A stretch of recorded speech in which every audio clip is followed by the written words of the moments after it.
Ahora estoy grabando.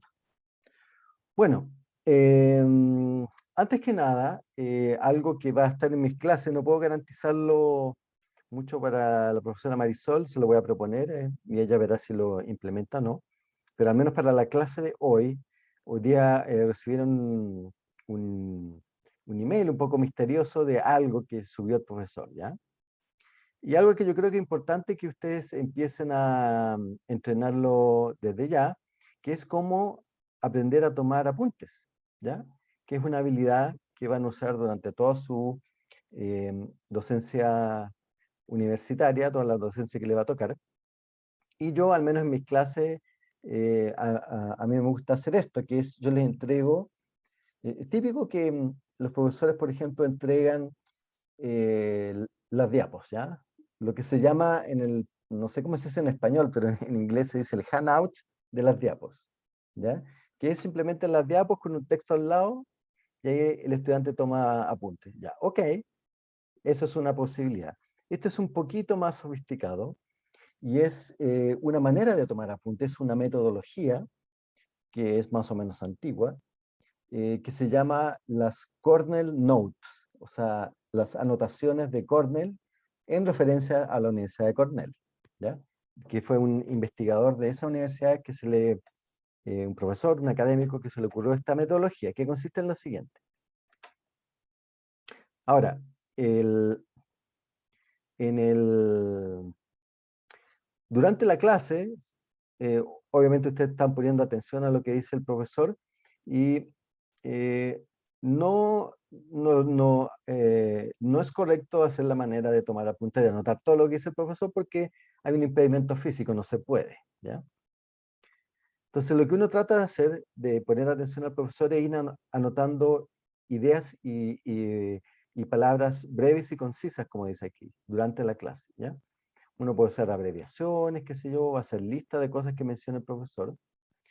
Y en esta otra zona, y aquí hay una diferencia con respecto a simplemente de tomar apunte, está la que se llama zona de observaciones, que es una zona que nos va a servir, dependiendo del trabajo que hagamos con estos apuntes, para anotar distintas cosas.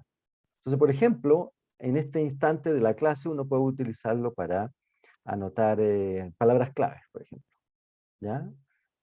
No necesariamente es una observación por cada diapo, porque la idea de la observación o palabras clave que traten de englobar varios conceptos tratados en una o dos diapos, ¿ya? Entonces, eso es uno cómo lo va construyendo. Entonces, idealmente, inmediatamente al final de una clase, ¿qué es lo que debería hacer uno para transformarlo esto, no simplemente en una especie de bitácora de lo que dijo el profe, sino que en una herramienta de estudio? Uno debería hacer varias cosas. Uno está, por ejemplo, completar en la sección resumen, identificando la idea principal. Resulta que mis clases están ordenadas de tal manera que no sea un continuo, es decir, no es bla, bla, bla, bla, bla, bla, bla, bla, bla hasta la diapo 60, sino que trato de dividirlo como en secciones. ¿Ya? Y aquí, dentro de este apunte que estamos viendo acá, después de varias diapos, está esta cajita que está acá, que se llama la cajita resumen. ¿Ya?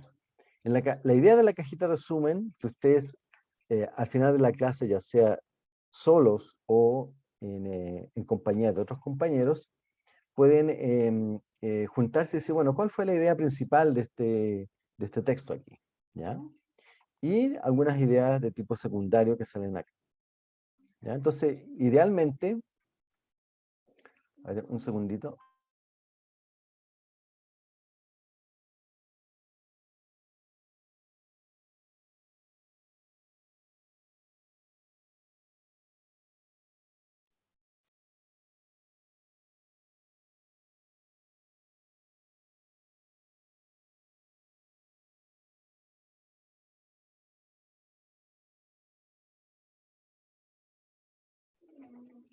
¿Ya? Bueno, entonces la idea es que en cada una de estas secciones, ustedes pueden juntarse al final de la clase o individualmente, ¿ya? Esto está pensado para la vida real, ¿ya? O sea, obviamente aquí las condiciones son un poco distintas y en la vida real uno podría llevar esto impreso, o llevar el notebook si no tiene notebook, y tratar de resumir la idea principal de esta primera sección. Y así, hay un montón de diapos que están divididos por secciones. Aquí hay otro resumen, más adelante hay otro resumen de las distintas secciones, ¿ya? Ok, ya, eso sería como el trabajo durante la clase o al final de la clase. Entonces, lo importante de esto es cómo uno lo transforma en una herramienta para estudiar para la prueba. Esa es la parte interesante que yo los conmino a que lo usen para eso. Entonces, ¿qué cosas uno debería hacer después de la clase? Uno debería poder, una de las maneras que está súper estudiada desde hace mucho tiempo, que es muy útil eh, para estudiar de una materia, y esto es aplicable a un libro o a esta misma clase, es que ustedes se hagan preguntas, ya sea personales o entre sus compañeros, que busquen responder preguntas como el cómo, el por qué o el qué, de respecto a los conceptos y las palabras claves que han visto acá, ¿ya? Entonces, esa es una manera por la cual ustedes se interrogan a sí mismos y les sirve para estudiar durante el resto del curso.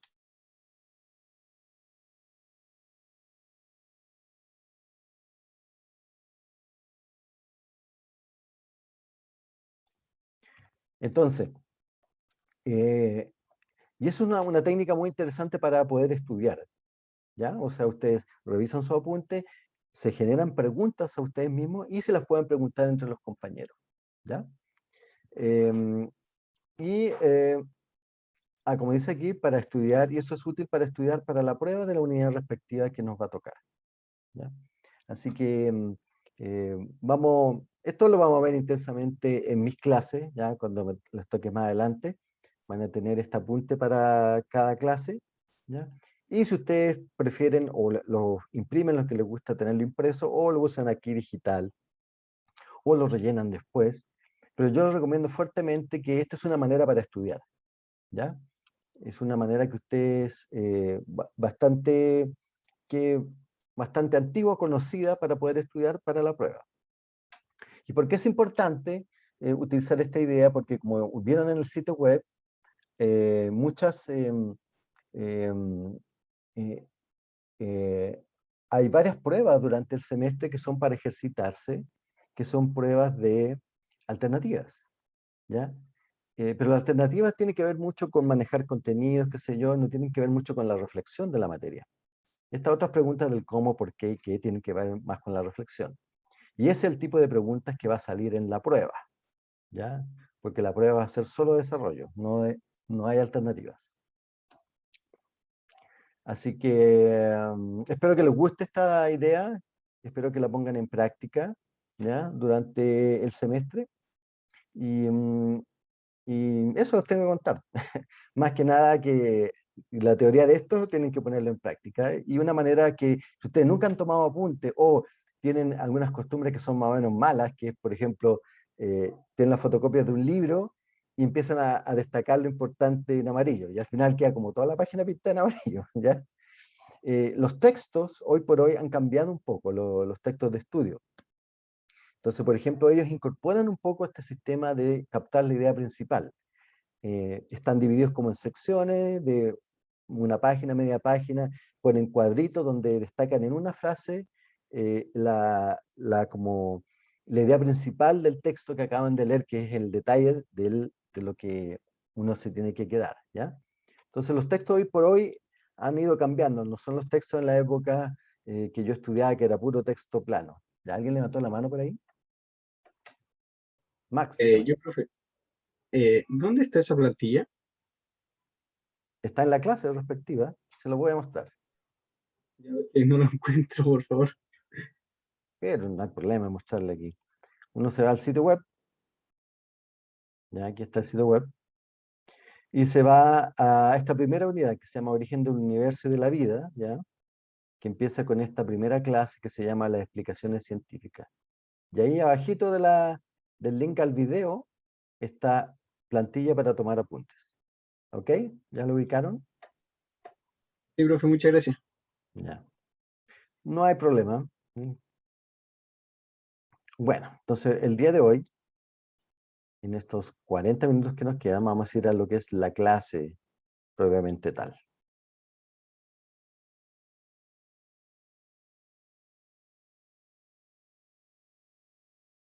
Ok. Entonces yo les pedí, les dejé ese anuncio, ¿ya? Nada más como para asegurarme de que tenga la última versión de Zoom, porque más adelante hay algunas características que vamos a usar tal vez que son medias novedosas, no el día de hoy en particular, porque características, bueno, no muy impresionantes, pero que es probable que yo las use, entonces quiero asegurarme de que tengan toda la última versión, ¿ya? Entonces, para eso...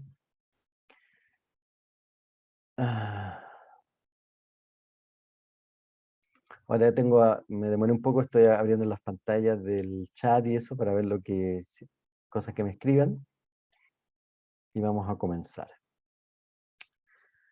Bueno, entonces en esta primera clase lo que tenemos que afrontar es una gran pregunta que no necesariamente siempre se lo hace, que yo sé que ustedes los que han tenido biología en el colegio se han enfrentado a la siguiente situación, de que se quedan con la idea de que la biología es como aprenderse un montón de nombres, ¿ya? Entonces uno aprende nombres, una gran colección de cosas, pero bueno, yo como biólogo profesional me hago la pregunta, bueno, ¿qué tenemos en común la biología como ciencia con otras ciencias que ustedes se han topado en la vida?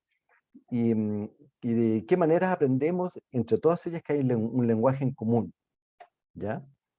Entonces esta clase tiene que ver con introducirlo al lenguaje común de la ciencia y cómo nos entendemos entre los científicos y cómo ustedes, ya sea futuros químicos o futuros pedagogos, van a ir a conversar con un científico y van a entender cómo el científico ve y construye el mundo a través de cómo explica el mundo, ¿ya?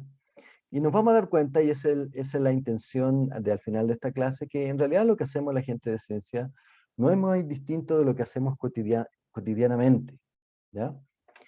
Pero lo hacemos de una manera bien particular. Y eso es lo que vamos a discutir el día de hoy. Entonces, primero que nada, eh, quisiera que me respondieran a través del chat esa pregunta que hay ahí.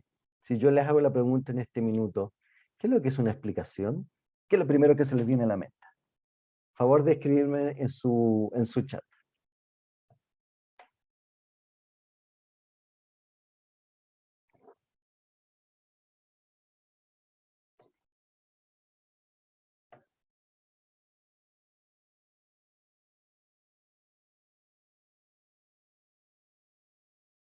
Muy bien.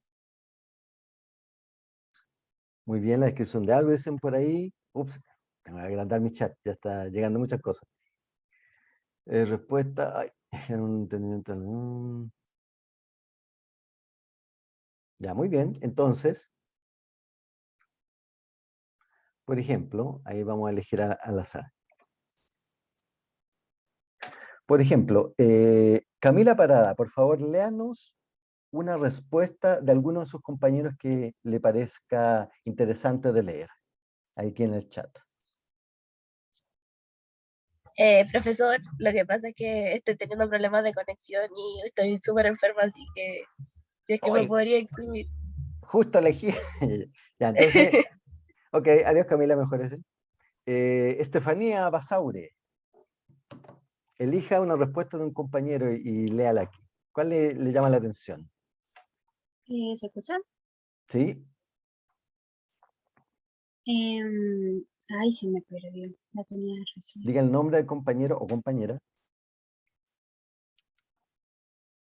Pero que se me perdió. Hay mucho mensaje.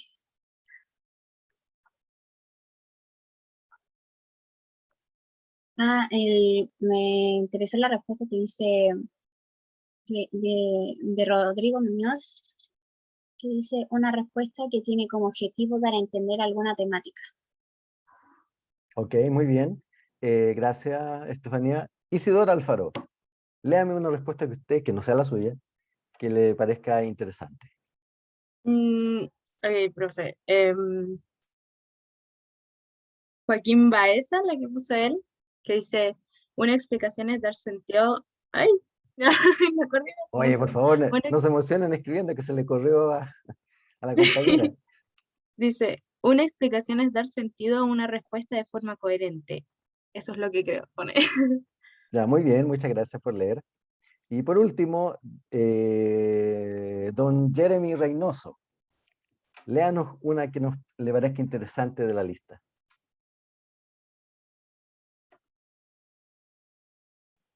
¿Aló? Sí. Sí, dígame.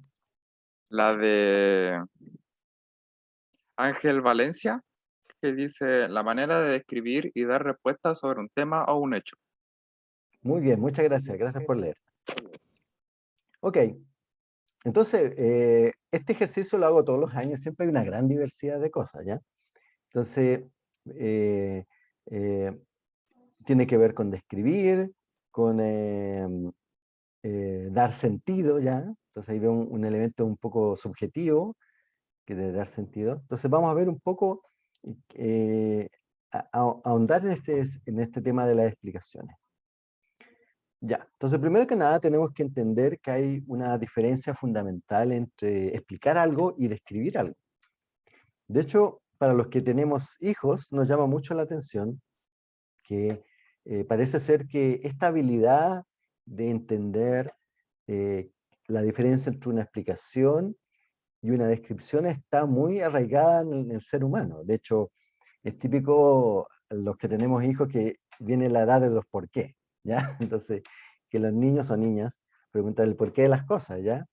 Y si, por ejemplo, aquí este niñito le pregunta a mamá por qué el cielo es azul, y la mamá le dice, el cielo es azul porque es azul como el mar, ¿ya? Eso como que le hace clic a nosotros, a los seres humanos, desde edades muy tempranas. Eso me llama mucho la atención. Como que desde muy chicos sabemos entender cuando alguien nos dice lo que es una explicación versus, en este caso, que un ejemplo extremo de una descripción, ¿ya? Es interesante que una descripción por comparación, ¿ya? Entonces, es interesante esto como desde muy pequeños podemos distinguir lo que es una explicación. Significa que la explicación tiene que tener una cierta estructura que tiene que ser reconocida por nosotros y vamos a andar un poco en eso. Entonces yo digo, lucubra aquí, esto es pura especulación, que de alguna manera esto está arraigado muy profundamente en nuestro cerebro. ¿Cómo? No, no tengo idea. Soy neurocientífico, lo único que sé es que no sé nada del cerebro. Pero algunas veces, para complicar un poco, confundimos el fenómeno con la explicación. Entonces aquí hay una típica frase de la vida común que hablamos del fenómeno ovni. Entonces decimos, ¿qué es lo que es eso? ¿Cómo explicamos esto? Lo que pasa es que fue un ovni, ¿ya? Por ejemplo, esta foto del norte de Chile. Me costó harto encontrar una foto del ovni. Ahora parece que hay más, pero esto fue de hace varios años atrás, ¿ya? Entonces, una cosa es el ovni, un objeto volador no identificado, como el que tenemos, a ver, mi cursor, ¿dónde está? Ahí está. Como ese que tenemos ahí, dando vuelta, ¿ya? Para los que no vieron el ovni. Una cosa es la explicación, que es objeto volador no identificado, que eso es una explicación, y a veces confundimos el fenómeno con la explicación, ¿ya? Y estos son ejemplos de la vida real. Entonces, una explicación tiene que tener una cierta estructura. Entonces vamos a ver las características que tiene que tener una explicación. Por ejemplo, la explicación de por qué el cielo es azul. Entonces, bueno, ya hice la pregunta, ¿qué es una explicación? Entonces, aquí lo vamos a declarar formalmente y después vamos a ver en detalle, desglosar cuáles son las características de una explicación. Entonces, primero que nada, una explicación nos explica el cómo o el por qué ocurre el fenómeno o experiencia que queremos explicar. ¿Ya? Entonces, la pregunta del pequeño niño que salía ahí, que era una pregunta por el porqué de las cosas. Ojo que es una pregunta del por qué, del cómo, y no es una pregunta del para qué, ¿ya? Es diferente, porque para qué es como un juicio de utilidad, ¿verdad? Sino que no está hablando del cómo, de cómo funciona, por qué ocurre esto, ¿ya? Entonces, ya, esa es una condición que tiene que respondería a la pregunta del niño, que sería una primera condición de que una explicación tiene que ser que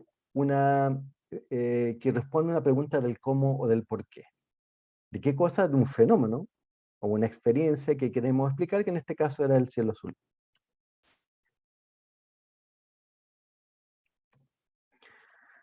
Y aquí viene la parte como interesante. Es un mecanismo que, si se deja funcionar, genera la experiencia que queremos explicar. Esto suena un poco raro, suena como lo que en filosofía se llama una tautología, es decir, algo circular. Es decir, es un mecanismo, es una máquina teórica que, si la dejamos operar, la consecuencia de dejar operar eso es que nos genera el fenómeno que queremos explicar. ¿Ya? Vamos a entrar en detalles, nos angustian, que suena un poco raro. Nosotros no hablamos tautológicamente de manera habitual, ¿ya? Así que vamos a ir a eso. Y otro requisito de una explicación que no es del todo evidente, pero después de que se lo lea les va a parecer un poco lógico. Un requisito es que tiene que ser aceptado por la persona o comunidad de personas que la escuchan. ¿Ya? Entonces, súper interesante. Yo, en las primeras dos sentencias, yo he dado como características formales, que podemos decir características en el lenguaje del explicar, ¿ya? No obstante, la última característica de cualquier explicación, ojo que aquí no estoy hablando de explicación científica, estoy hablando de explicaciones en general, es que tiene que ser aceptado por la persona que lo escucha. Es una especie de requisito de tipo sociológico, ¿no? ¿Ya? Interesante. Entonces vamos entrando. Entonces la manera de entender esto es con ejemplos. Entonces volvamos al ejemplo de por qué el cielo es azul. Entonces aquí tenemos primero que nada el fenómeno. El cielo es azul, ¿ya? Es un fenómeno que, debido a que la gran mayoría de nosotros, el 99.95% de la población, en un día sin nubes como fue hoy, sale afuera y mira hacia arriba, a cierta hora tiene la experiencia de ver el cielo azul, ¿ya? Entonces, ese es el fenómeno. Y habitualmente el fenómeno está correlacionado con un procedimiento que hace surgir el fenómeno. O sea, si yo me quedo aquí en la oficina, a pesar de que tengo este fondo virtual acá, no voy a experienciar, no voy a tener la experiencia de tener el fenómeno del cielo azul porque estoy en mi oficina, sino que tengo que salir afuera a una cierta hora, mirar hacia arriba y tener la experiencia de que el cielo es azul, que va a ser más o menos parecido a la gran mayoría de las personas porque tenemos una cierta determinismo estructural de nuestro sistema nervioso, es decir, nuestros sistemas nerviosos se parecen. A pesar de que somos personas diferentes, nuestros sistemas nerviosos se parecen y nos pasan cosas más o menos parecidas. Entonces, en este punto vamos a introducir dos explicaciones posibles para el fenómeno de que el cielo es azul. Una es una explicación que podemos llamar explicación de tipo mística, ¿ya? O religiosa, y la otra explicación que es una explicación que se aproxima al sabor de lo que nosotros conocemos como una explicación científica. Entonces la explicación 1, que es la explicación mística religiosa, es azul porque todas las mañanas Dios se levanta muy temprano a pintar el cielo de azul, ¿ya? Es un mecanismo que, si yo lo dejo operar, me genera el fenómeno que yo quiero explicar, que es que el cielo es azul. Perfecto, check, muy bien.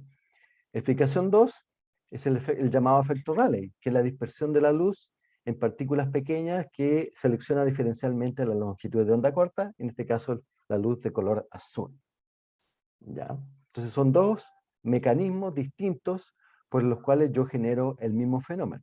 Entonces, si volvemos a la diapo anterior, si nos permite esto volver atrás, ahí, cumple con el primer requisito, nos explica el cómo, por qué ocurre el fenómeno o experiencia que queremos explicar, y con que es un mecanismo, de tal manera que si lo dejo operar, genera el fenómeno que yo quiero explicar.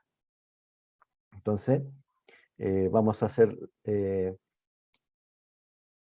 ya respondí a esta pregunta. ¿Cumple con los requisitos? Sí. Ambos cumplen con el requisito. Ahora, nos vamos a centrar en la primera explicación respecto a la explicación mística, ¿ya? ¿Por qué sigue siendo una explicación válida? Porque genera el mecanismo. Dice, nos explica el cómo, el por qué, el fenómeno o experiencia que queremos explicar. Claro, porque si el cielo es azul, porque todas las mañanas Dios se levanta muy temprano a pintar el cielo de azul. Es un mecanismo por el cual, si yo lo dejo operar, me genera el fenómeno que yo quiero explicar, que es que el cielo es azul. Muy bien. Estamos bien con la formalidad. Entonces, nos explica el fenómeno, el del cómo, el por qué ocurre el fenómeno o experiencia que queremos explicar. Sí, cumple con esa otra condición. Entonces, podemos hacer un gran check que sí cumple con esas condiciones de una explicación en general. No estamos hablando de explicaciones científicas. Es un mecanismo, claro, es un mecanismo porque si se deja funcionar, genera la experiencia que queremos explicar. Es decir, el cielo es azul porque todas las mañanas Dios se levanta muy temprano a pintar el cielo de azul. Y ese es un mecanismo que si se deja operar, genera la experiencia que queremos explicar, que es que el cielo es azul. Entonces, check, cumple con esos otros requisitos de una explicación. Y ahora vamos a los requisitos sociológicos que les hace un poco interesante, ¿ya? Que es que tiene que ser aceptado por la persona o comunidad de personas que la escuchan. Entonces, esta explicación que el cielo es azul porque todas las mañanas Dios se levanta muy temprano a pintar el cielo de azul, respóndame en el chat qué tipo de comunidad ustedes creen que aceptaría este tipo de explicación. Me lo pueden mandar por mensaje oculto si no quieren revelar su inclinación, ¿ya?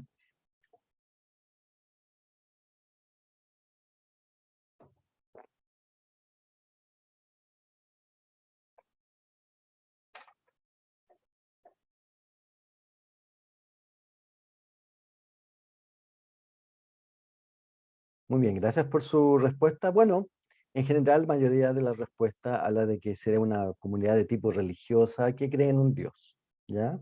Con distintos tipos de apellidos, ¿ya? Entonces, si esta explicación es aceptada por ese tipo de comunidad de personas que la escuchan, sigue siendo una explicación válida para esa comunidad, ¿ya? Entonces, eh, ahora viene la pregunta, ¿qué tipo de comunidad son ustedes o qué tipo de comunidad somos nosotros que entramos a estudiar unas carreras científicas, que tenemos una visión particular del mundo y que este tipo de explicaciones nos parece un poco raro, ¿ya? Bueno, el tipo de comunidad que somos nosotros es una comunidad que acepta este otro tipo de explicaciones, ¿ya? Que es lo que llamamos explicación científica, porque como comunidad tenemos lo que se llaman criterios de aceptación adicionales a simplemente creer en la explicación. Entonces, en el caso de las personas que son de una comunidad religiosa, con una cierta creencia en Dios, simplemente para ellos es suficiente el creer en esta explicación. Ahora, ojo, aquí yo no estoy cuestionando las religiones ni nada por el estilo, simplemente estoy diciendo que el criterio de aceptación de esa comunidad en particular, de esa explicación, es simplemente aceptarla. O lo podrían decir de otra manera, que es como tiene una cierta fe, ¿ya? Tienen fe en esa explicación. Ok, está bien.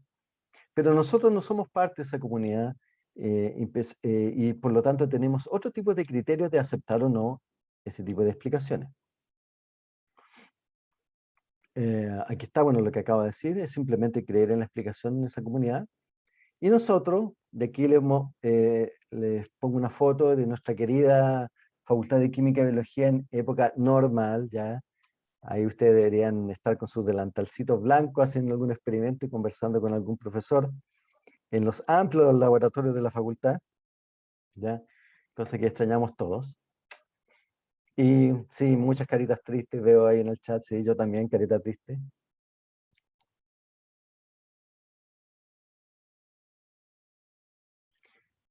Sí, hay mucha carita triste.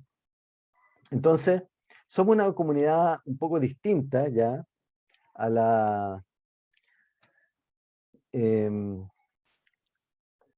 ay, somos una comunidad muy distinta. Entonces, pulpito triste, ¿ya? Uy, se me mueve el pulpito triste. Pulpito triste también, ¿ya? O si quieren, gatito enojado. Ay, el gatito no me sale. Ahí está, gatito enojado, porque no podemos volver a clase, ¿ya? Pero bueno, somos una comunidad distinta, una comunidad de científicos, y tenemos otros criterios para aceptar que no es simplemente la fe o creer, ¿ya? Y como ustedes podrán adivinar, ese criterio de aceptación de las explicaciones científicas, no es otro, sino algo que ustedes ya conocen, la mayoría, que se llama el método científico, ¿ya? Ese es el criterio de aceptación de nosotros, la comunidad, que nos hacemos llamar científicos o gente con interés en la ciencia.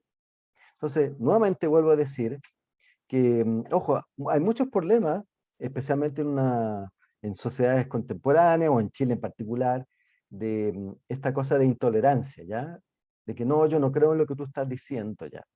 Y que basta pensar de que me basta el creer o no creer para validar o invalidar una explicación que la otra persona, otro ser humano me está dando, ¿ya? Entonces esto, en el fondo, es una lección de humildad para decirme que las explicaciones científicas no son distintas de las explicaciones religiosas o místicas. Simplemente tienen que ver para el tipo de personas que nos sirven, ¿ya? Aquí no estoy hablando de la verdad y esas cosas, que los científicos tenemos la verdad, no. Simplemente la riqueza de la explicación científica es que si cumple con el criterio de aceptación, que se llama método científico, sigue siendo una explicación científica válida. Y si no cumple con eso, deja de hacer una explicación científica válida, la olvidamos y inventamos otra.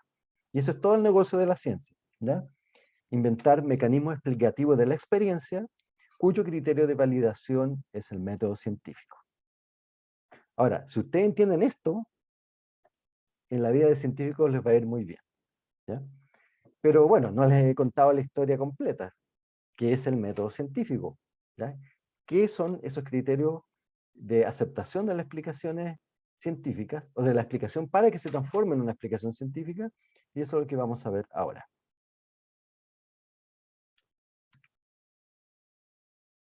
Entonces, como a mí me gusta hablar de la ciencia local, esta pregunta se le hicieron estos dos investigadores chilenos hace bastante tiempo. Uno de ellos, Francisco Varela, quien falleció hace unos años. Ambos son neurocientíficos, ¿ya? Fueron parte de la comunidad de los primeros neurocientíficos. eh, partieron en la Universidad de Chile. Aquí estaba Humberto Maturana también, que partió en la neurociencia y después se dedicó a otras cosas como la biología del amor, qué sé yo.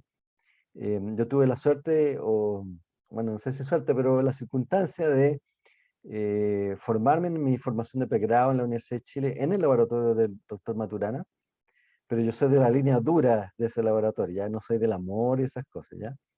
Yo trabajaba ahí haciendo experimentos de neurobiología de la visión de aves, ¿ya? Con otros investigadores de ahí, cuando yo estaba muy chiquitito. Y Francisco Varela siguió como en esa línea un poco dura, bueno, no ni siquiera tan dura, se metió un poco él era monje budista, amigo del Dalai Lama, la historia es muy bonita, la de Francisco Varela, y hizo casi toda su carrera en Francia, después de que estuvo un tiempo aquí en Chile, y llegó a ser director del departamento de neurociencia de una universidad importante en Francia, ¿ya? Hasta que lamentablemente murió hace unos años de un cáncer. Y bueno, ellos en la época, esto sería 70 por ahí o principios de los 80, se hicieron la pregunta acerca de los criterios de validación, ¿ya? Y eso está en un libro que se llama El árbol del conocimiento, está disponible, no es para que se lo lean entero, pero si se lo lean entero está disponible en el sitio web, entonces podrían aprender cosas muy interesantes en eso, ¿ya? Entonces, esto lo voy a primero explicar en complicado y después lo voy a explicar con un ejemplo para que se entienda. Entonces, ¿cuáles son las condiciones para que uno sea una explicación científica? Ya entendimos lo que era una explicación en general, ¿ya? Entonces, primero que nada, una explicación científica tiene que ser una descripción, tiene que tener una descripción del fenómeno a explicar, como una experiencia que tenga yo como observador, es decir, como científico, en términos de lo que el observador debe hacer para tenerla. Esto, si lo traducimos al lenguaje contemporáneo de la ciencia, esto sería como la introducción y parte de los métodos del paper, ¿ya? El artículo científico nos da el contexto de qué es lo que tenemos que hacer, qué es lo que se sabe, y la propuesta nueva de qué es lo que tiene que usted ir a ver para que usted pueda tener la experiencia del fenómeno que yo quiero explicar, ¿ya? Ciertamente, en algunos textos antiguos de esto del método científico hablaba de que los pasos del proceso científico, ¿verdad? Que era observar, qué sé yo, medir, etc. Eso es un poco antiguo porque se salta un poco la neurobiología, ¿ya? ¿Qué es observar? Yo voy a un laboratorio de sus profesores de química, que saben mucho más de química que yo, me van a decir, mira, yo tengo mi proyecto y tengo este experimento y lo voy a hacer acá, mírala, y yo seguramente no voy a entender nada, por lo tanto, no voy a poder ver nada del fenómeno que él quiere mostrarme ahí, de que él lo va a someter a este método científico, ¿ya? Entonces, toda observación quiere decir que está como cargada de teoría, ¿ya? Para poder ver el mundo, en este caso el mundo de los científicos, yo necesito una cierta o experiencia previa o que me lo cuenten de una cierta manera para yo darme cuenta cuál es el fenómeno que yo quiero explicar. Y para yo como observador científico que soy, tener la experiencia de ese fenómeno, ¿ya? Entonces a eso lo llamamos esta primera parte formal, que es descripción del fenómeno. Y aquí viene la parte 2, que es proposición de un mecanismo generativo. Aquí me gusta mucho la analogía que hacen Humberto Maturana y Francisco Varela en el libro, que dicen que esta es la parte como en que la ciencia y el arte se unen, porque es la parte creativa de la ciencia. Dado que tengo un fenómeno que yo quiero explicar, tengo que proponer un mecanismo generativo, y eso viene de la creatividad propia de cada persona. Y como, como lo vimos hace un momento, para que sea un mecanismo tiene que ser capaz de generar la experiencia que queremos explicar. Es decir, tiene que ser una maquinita teórica o experimental, si estamos viendo algo experimental, que sea capaz de generar esa experiencia que queremos explicar. Entonces, esa es lo que diríamos es la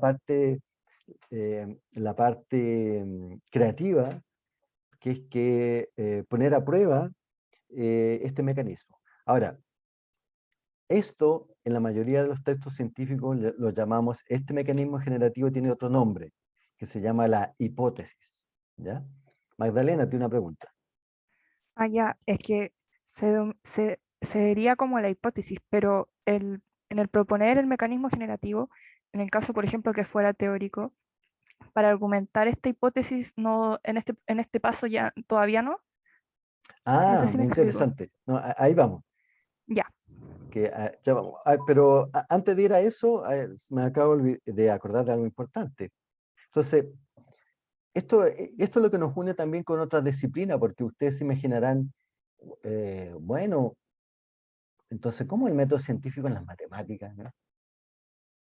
Entonces uno se pregunta, bueno, ¿cómo será eso en matemáticas? Efectivamente, ese tipo de observador matemático en particular tiene que hacer una descripción bastante compleja para mí, que no la entiendo, de un fenómeno que ocurre en el mundo de las matemáticas, para que otra persona matemática tenga la experiencia de ver ese fenómeno y de decir, ah, interesante, vas a proponer un mecanismo generativo, es decir, una hipótesis, para explicar este fenómeno que tú me acabas de describir. ¿Ya? Entonces, esto es lo que somos llamar una hipótesis. En la época en que yo vivía en Estados Unidos, a mi querida hija pequeña le gustaba un programita que se llamaba el Dinotren, ¿ya?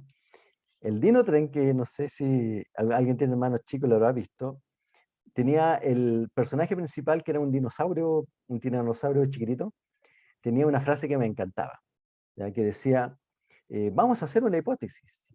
Y había otro dinosaurio por ahí que le preguntaba, oye, ¿qué es lo que es una hipótesis? Ah, y él decía, una hipótesis es una explicación que tenemos que poner a prueba.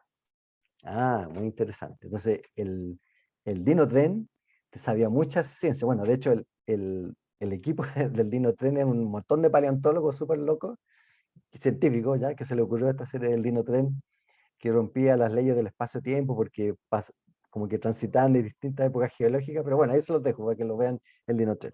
Bueno, entonces, esta es la parte formal, la hipótesis. Entonces, ahora viene la parte interesante. ¿Cómo yo pongo a prueba ese mecanismo generativo? ¿Cómo lo pongo a prueba esa hipótesis? Entonces, si mi mecanismo generativo es correcto, si mi hipótesis explicativa es correcta, ¿ya? Yo soy capaz de deducir otro tipo de experiencias experimentales que yo los puedo poner a prueba, ¿ya? Puede ser otro tipo de experiencia o condiciones en las cuales pongo a prueba mi hipótesis y puede predecir un cierto resultado. Entonces, si ese resultado deducido a partir de la hipótesis explicativa se cumple, quiere decir que mi hipótesis es válida. Entonces, por eso, ustedes se darán cuenta que en un paper científico, uno tiene la hipótesis y después tiene un montón de experimentos. Y dice, ¿para qué hace tanto experimento? Ah, es porque si la hipótesis es correcta, el mecanismo que estoy proponiendo es correcto, tiene que cumplirse A, B, C, D, E. ¿Ya? Y eso lo que hace es robustecer la hipótesis.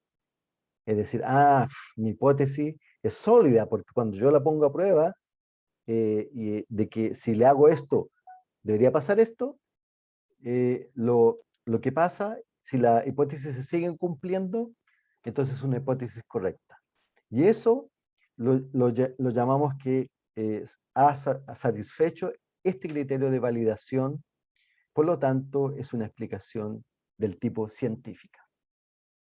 Ahora, volviendo, aquí vamos a dar un salto temporal como el Dinotren, nos vamos a volver varios días para atrás, vamos a ver aquí a la explicación del cielo es azul. Entonces, como el Dinotren, vamos a romper las leyes de la física. ¿Y dónde está el cielo azul? Hoy me pasé, perdón, me pasé de emoción. Ahí está la mano de Dios pintando en la mañana. Entonces, ¿cómo yo pondría a prueba experimentalmente, cómo pondría a prueba experimentalmente esta hipótesis, ya? ¿Cómo miraríamos esta explicación religiosa como un científico? Entonces, el científico diría, muy interesante tu hipótesis ya. Entonces voy a tratar de deducir experiencias adicionales para poder comprobar tu hipótesis. Entonces, a ver, ¿a qué hora sale el sol? Sale, no sé, ahora no sé a qué hora sale, pero debe salir como a las 7:30, algo así, o a las 7, ya. Si el sol sale a las 7, significa que si yo me levanto a las 5 de la mañana, me subo al techo de la casa, estoy ahí describiendo una nueva condición experimental, y me tomo mucho café porque a esa hora tengo mucho sueño, me pongo unos binoculares y empiezo a escudriñar el sol, voy a ser capaz, si la hipótesis es correcta, de predecir de que a cierta hora, que por aquí me soplan que 6:30, a cierta hora voy a poder ver a Dios con una brocha así súper gigante pintando el cielo de azul. Entonces ahí hay una deducción a partir de la hipótesis explicativa de otra experiencia que tiene que cumplirse para que esta hipótesis de la explicación mística maravillosa se cumpla, perdón, religiosa, si se cumple esa otra, se aproxima a ser una explicación de tipo científico.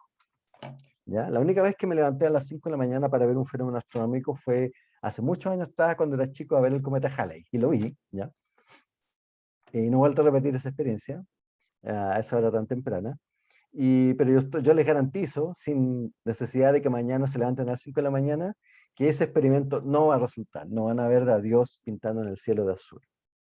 Por lo tanto, como esa deducción no se va a cumplir en este criterio de aceptación de la explicación que llamamos método científico, esa explicación que cumple con muchos requisitos de hacer una explicación que genera el fenómeno que queremos explicar, no es científica. Es una explicación, no deja de ser una explicación, pero no es una explicación científica.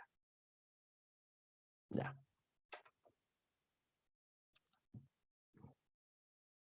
Uy, ya nos queda de tiempo, pero no nos queda nada de tiempo. Pero aquí hay otro ejemplo, se lo voy a contar súper rápido, que sale en el libro, ¿ya? Que es un fenómeno a explicar. ¿Cómo explicar este fenómeno de, que es el siguiente? Quiero explicar esa luz que se ve en los días de tormenta cuando uno está mirando el cielo o el horizonte y se ven destellos de luz y a veces unas rayas luminosas que unen las nubes y la tierra. Esa es una descripción muy bonita de un rayo, ¿verdad? Entonces el fenómeno rayo es una descripción de esto. Y a continuación de eso, la parte científica, la hipótesis explicativa es esta proposición que aparece acá, no se la voy a leer. Y a partir de eso, uno puede deducir otros tipos de fenómenos que deberían cumplirse a partir de ese mecanismo, ¿ya? Y eso fue un experimento clásico que hizo Benjamin Franklin. Aquí se lo voy a dejar, se lo voy a mencionar netamente para que lo vayan a leer, que predijo de que esas eran cargas eléctricas que se movían por el cielo, y hizo un experimento que yo jamás en mi vida se me ocurriría hacer porque es muy peligroso. Una cometa en una tormenta eléctrica y con un cable que tendría algún tipo de metalizado unido a una pequeña cosa que hay acá que apenas se nota, ¿ya? Aquí se nota, que es lo que se llama una botella de Leyden, que es simplemente un condensador para acumular carga, ¿ya? Carga eléctrica. Y lo que pudo comprobar que si lo subía a la atmósfera, esa pequeña botella de Leyden se cargaba de energía eléctrica y después podía acercar un cable conectado a tierra, se acercaba y saltaba una chispita, ¿ya? Y eso daba la idea de que estos rayos que ocurrían en la atmósfera eran netamente carga eléctrica, y eso soportaba la explicación acerca de la acumulación de cargas eléctricas en la atmósfera, ¿ya? Por lo tanto, esta era una explicación de tipo científico. Entonces, dado que la explicación cumple con la descripción del fenómeno a explicar del rayo, la proposición de un mecanismo que tiene que ver con la acumulación de carga en la atmósfera, y se deducen otras experiencias como la de la botella de Leyden de Benjamin Franklin, podemos decir que esa explicación de este fenómeno que se llama rayo es una explicación de tipo científica. Y eso, estimadas y estimados estudiantes, es la clase de hoy.